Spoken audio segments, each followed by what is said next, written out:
Be inspired, supported, and empowered. This is the Global Healthy Living Foundation podcast network. Welcome to The Health Advocates, a podcast that breaks down major health news of the week to help you make sense of it all. I'm Zoe Rothblatt, Associate Director of Community Outreach at GHLF. Our goal is to help you understand what's happening in the healthcare world to help you make informed decisions to live your best life. Today, we're joined by Mallory Schmoll. Mallory is a pharmacist with nearly 20 years of clinical experience in both retail and specialty pharmacy settings. She currently leads clinical pharmacy strategy supporting the gastroenterology, rheumatology, and dermatology conditions across the Walgreens enterprise.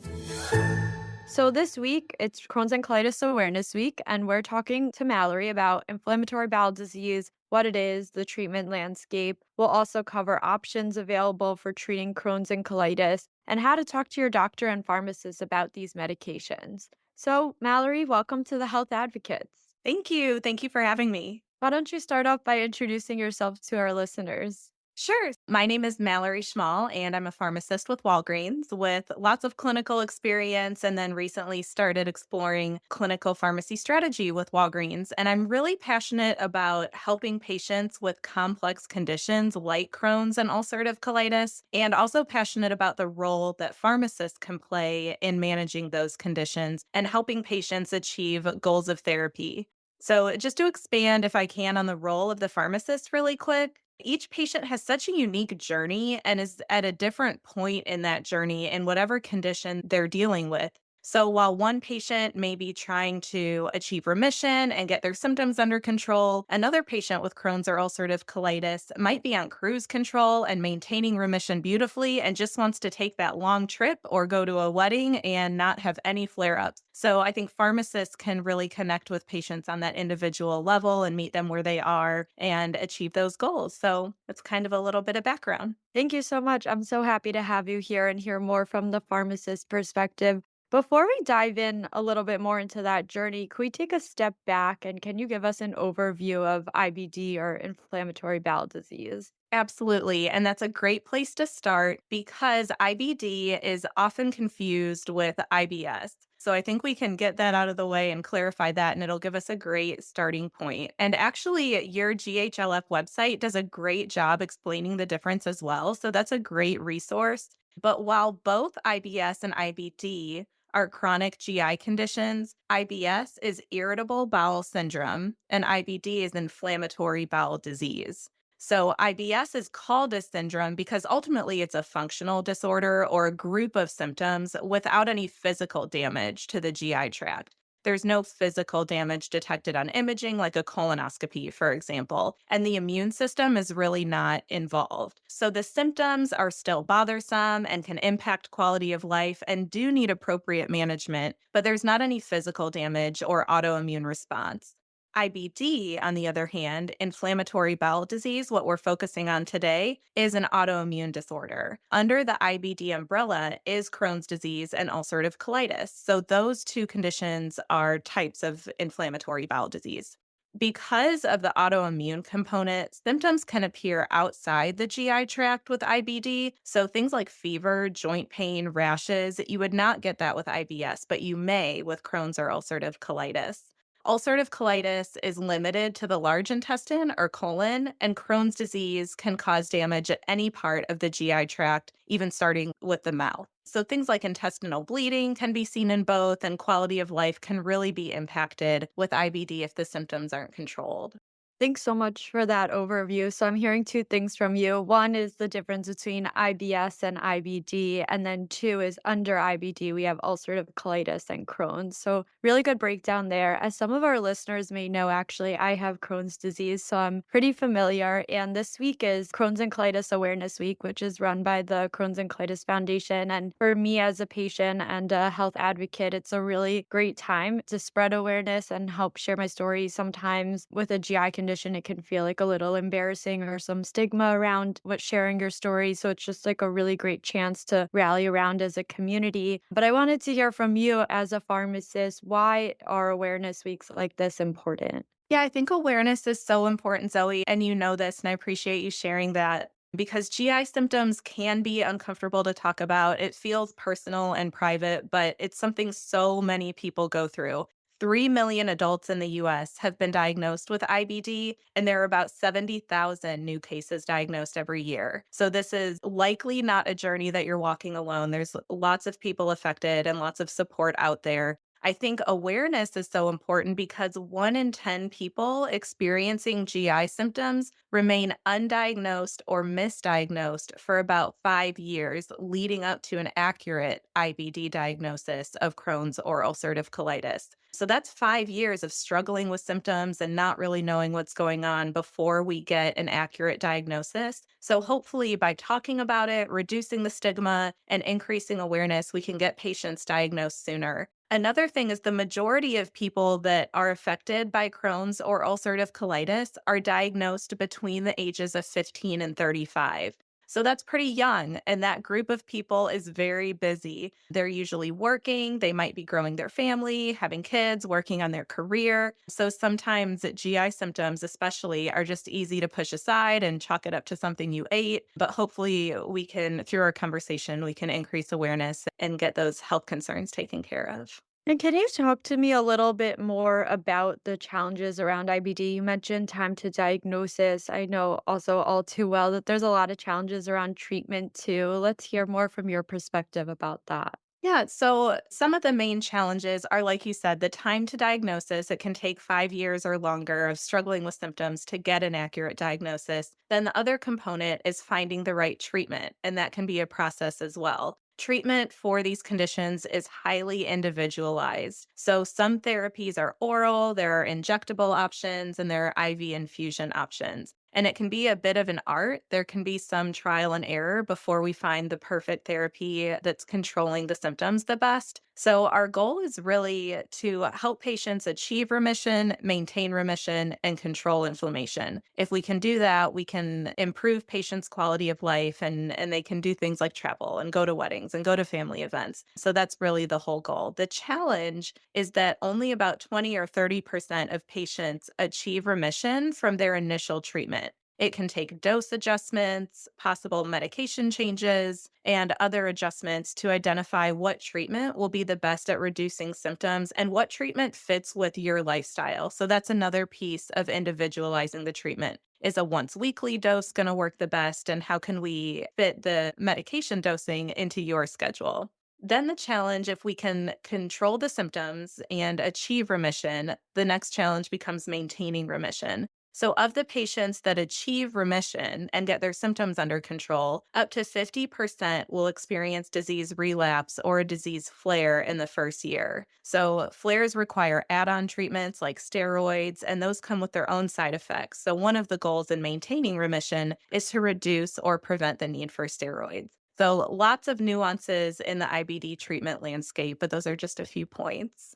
And can we talk about remission for a second? So, IBD is chronic, which means it's lifelong. Like you mentioned, like symptoms can go away or flare up. Is there like an overall definition for remission, or how can patients look at achieving remission? That's a great question. So, achieving remission is usually defined by that initial control of symptoms. So, just symptom relief from the bothersome GI symptoms and feeling a little bit back to normal, having your quality of life back. That is the initial definition. Then there are other ways to look at remission. There's something called deep remission or clinical remission. And that would be where we actually see the damage that's been done to the GI tract that you can see on a colonoscopy or imaging. We would see that start to normalize or start to go away. So, if we can first control the symptoms and then get clinical remission where we're actually seeing less inflammation and less damage to the GI tract and more healing to the GI tract, that's a continuation of remission as well. That's really helpful. Thanks. So, it kind of seems like patients should talk to their doctor about what remission means for them and what those differences in clinical or symptom relief looks like for each individual person. Absolutely. It's such a relief to get that initial symptom control, but so important to continue that relationship with your provider and pharmacist to be able to maintain remission and prevent those flares. It does take lifelong monitoring. So you mentioned that patients often encounter a trial and error wait and see period with IBD. I know I've dealt with this, and a bunch of my friends with IBD have dealt with this, and it can feel a little frustrating at times, but also there's a lot of hope baked into that. So, could you explain some of the reasons behind these phases and provide insights into what patients should anticipate during this time? Sure. So it definitely can be frustrating if you try a treatment and it doesn't work right away. So, like we talked about, it can take a little bit of trial and error, and we have to give the GI tract time to heal from the medications. So, it can take time to find the right medication, the right dose, the right schedule, and also where the side effects are minimal or ideally there are no side effects. So, I've heard a lot of patients report symptom improvement within days or weeks of starting a medication, but there's also a bigger picture. So, once the symptoms are controlled, we have to see how long we can go without a flare. The longer, the better. If we start seeing more flares, we'll have to adjust the dose.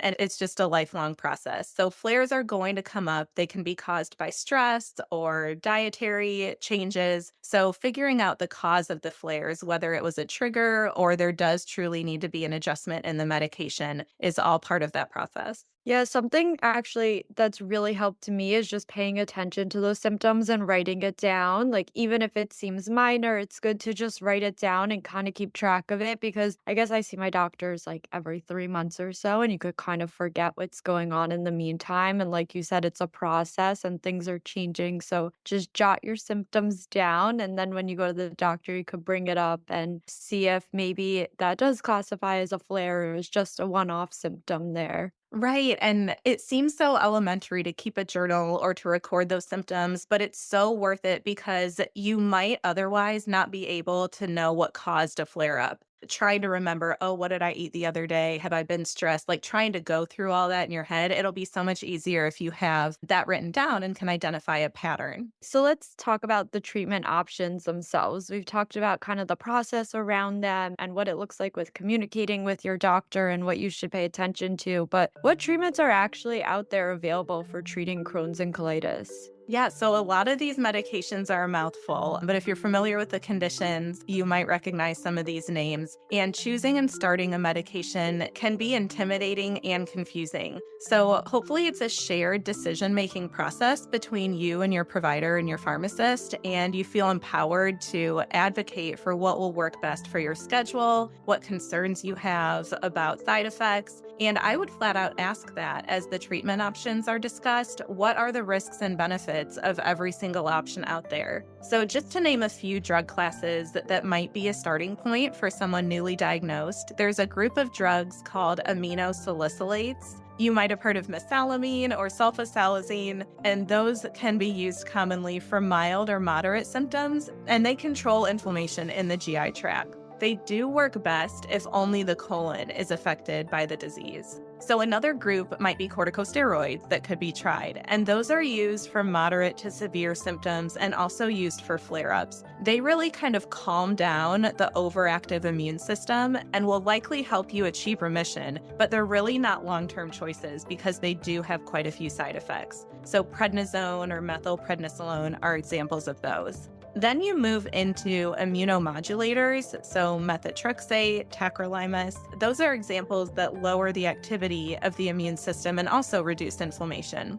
Probably most commonly what's used are the biologics, and those are usually injectable medications that lower inflammation by actually blocking certain proteins in the immune system. So IBD is an autoimmune condition, and if those other medications don't work, then we use the biologics to take even more control of that overactive immune response. So some of where you start is actually also determined by insurance. Another important role that the pharmacist can play is helping navigate what insurance is going to cover and exploring financial assistance if needed as well. So it's really a balance of what's going to control the symptoms, what's covered on insurance, what will work for your schedule, and taking all those things into consideration to make treatment decisions. And then under the umbrella of biologics, we have sort of these newer kids on the block called biosimilars. Can you talk to us a little bit about those and what patients should expect and know there? Absolutely. So biosimilars have been entering the market, and multiple biosimilars for Humira entered the market in July, and they're getting a lot of attention right now. They are clinically equivalent to the brand name medication. So, for example, we have Humira and we have biosimilars for Humira.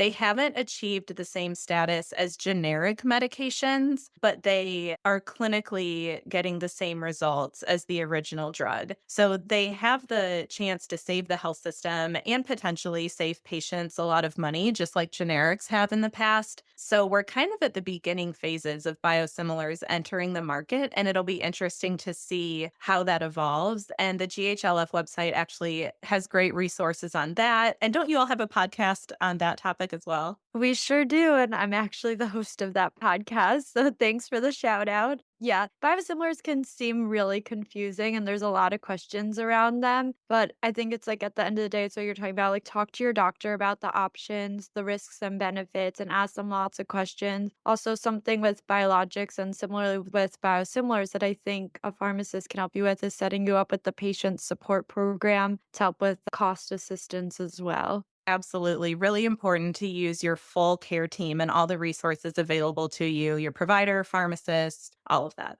And, outside of traditional medication treatments, I think it's natural with the gut to think about supplements, vitamins, what other things IBD patients can do to help with their symptom control. Can you talk a little bit more about these like outside traditional pharmacologic methods for treating IBD? Absolutely. And supplements and vitamins definitely have a role, and they can be an important part of treatment. So, we want to maintain nutrition, especially if we're talking about GI conditions that can affect the absorption of vitamins and nutrients. Supplements may be really beneficial and help. But I would also encourage always asking a pharmacist or your provider before taking any supplements or vitamins because they can sometimes have interactions with your prescription medication. So I would always just check a resource with your provider or pharmacist before starting a new supplement. Like I said, they definitely can help. They can keep us healthy. They have a role in therapy, especially with GI conditions, but just making sure that it's not going to do the opposite and interfere with the prescription medication or cause more harm. I'm hearing a lot about talk to your doctor. I think it's really great advice. Can you give us what are some other questions that patients should be asking their doctors about their medications? So always ask about the options. And we talked a little bit about this, but always ask about the risks and benefits of each treatment option that's available to you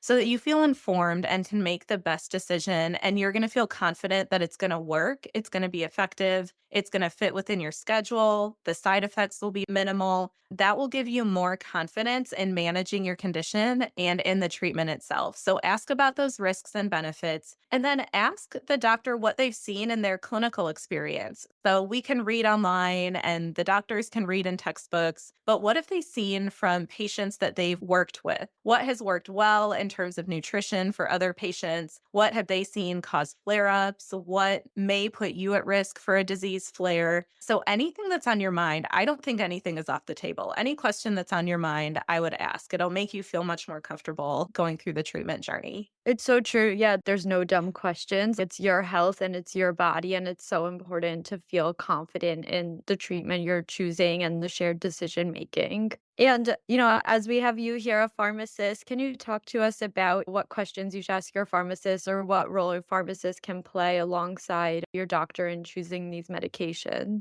Yeah, absolutely. And pharmacists are so accessible, right? So you have appointments monthly or every few weeks or every few months with your provider, but pharmacists are there all the time. So take advantage of that and don't hesitate to ask them questions either. Pharmacists are really the drug experts. So any question you have about medications, side effects, also what they've seen in clinical experience, they're a great resource and can also advocate for you with your provider. So the providers and pharmacists can make a great team and their knowledge can play off of each other to really give you the best care. I think pharmacists are also very familiar with financial resources for copay assistance and navigating insurance. So, if insurance formulary prefers a specific medication, we can advocate for getting that approved for you, work with the insurance, get the financial assistance, and try to take some of that burden off your plate because you're trying to manage symptoms and navigating a new diagnosis, possibly. So, leverage your pharmacy to manage some of the insurance and administrative type burdens for you. you. Thank you. Yeah, that's so helpful. Like we always say how having a chronic disease is like having another job, and just knowing we have pharmacists like you to help in taking care of all those complicated things and the insurance terms that who knows what they mean. It's so hard to keep up sometimes. So it's really great to know that there's resources out there for patients.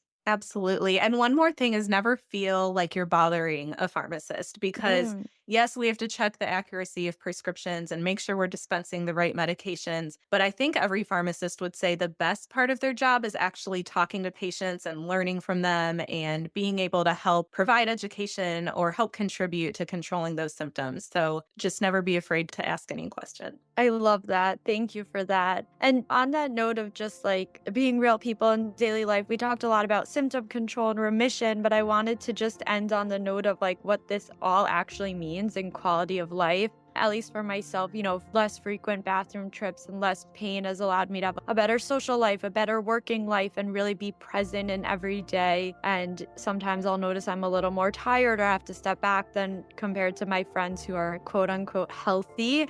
But having a medication has really allowed me to live, I guess, like normally you would call it. Sometimes there's not such a great word for this. Can you talk to us from your perspective about how these medications can enhance quality of life for patients? Yeah, thank you, Zoe. I think it's so valuable to hear that from you as well, that the beginning of a diagnosis can be overwhelming and trying to get the symptoms under control. But once we get the medication right and the dosing right and minimize the side effects, I think, like you said, having a great quality of life and really being minimally impacted is possible. Like you mentioned, you have to listen to your body, be in tune with your body. If you're tired or you feel symptoms coming on, listen to that and take steps needed to help yourself. But I think being able to take the vacations and being as social as you would like, I think all of those things are possible. So I think you just offered hope for patients struggling with these conditions. Thank you so much. Thank you for joining us today. And I just want to, reiterate your message from before about don't be afraid to ask questions. There's people out there to help you. And hopefully this episode helps you feel less alone and more supported in your journey.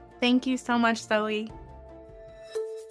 Well, everyone, thanks for listening to The Health Advocates, a podcast that breaks down major health news of the week to help you make sense of it all. If you like this episode, please give us a rating and write a review on Apple Podcasts, and definitely hit that subscribe button wherever you listen. It'll help more people like you find us. I'm Zoe Rothblatt. We'll see you next time. Be inspired, supported, and empowered. This is the Global Healthy Living Foundation Podcast Network.